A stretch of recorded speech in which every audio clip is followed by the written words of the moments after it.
Dear students, welcome to the classes of Ray Academy. Today we are studying basic accounting terms. उसमें हम आज पढ़ेंगे receipts. Receipts क्या होता है जो हम रिसीव करते हैं receipts. तो receipts are categorized into revenue receipts and capital receipts. दो टाइप का receipts होता है. तो सबसे पहले हम रेवेन्यू रिसीट के बारे में पढ़ेंगे, देन यहाँ पे कैपिटल रिसीट के बारे में पढ़ेंगे. तो रेवेन्यू रिसीट होता है amount received from sale of goods and और रेंडरिंग सर्विसेज. हम अगर गुड्स बेचेंगे तो जो पैसे मिलेगा वो होता है revenue receipt.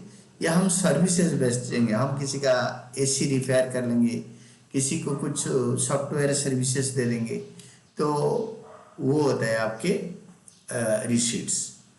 It is the amount received in normal course of a business. Business का नॉर्मल कोर्स में मतलब सेल परचेज में, और from use of a business resources, business का रिसोर्सेज को यूज करके जो पैसे मिलता है.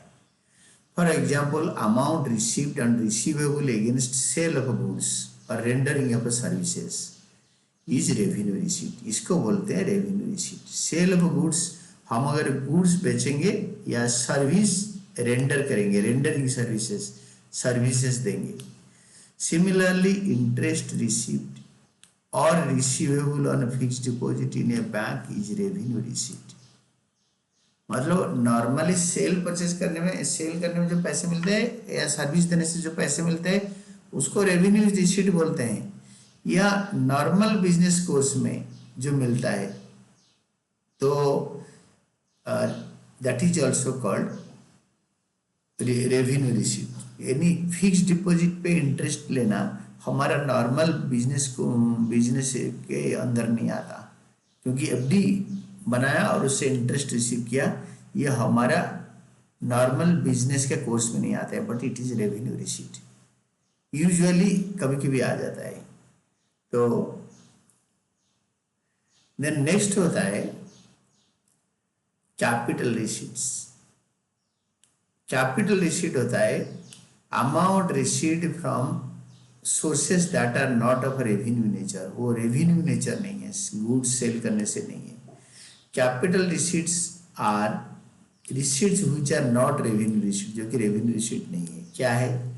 For example capital contribution by owner. Owner ने पैसे दिया तो बिजनेस ने पैसे रिसीव कर लिया. ये क्या सेल ऑफ गुड्स से थोड़ी है, ये कैपिटल बिजनेस चलाने के लिए है. Receipt from sale of fixed assets, land building बेच दी, मशीनरी बेच दी, सच एज मशीनरी बेचा, बिल्डिंग बेचा, फर्नीचर बेचा, इन्वेस्टमेंट बेचा, लोन लिया, they are capital receipt. They either increase liabilities और रिड्यूस एसेट्स.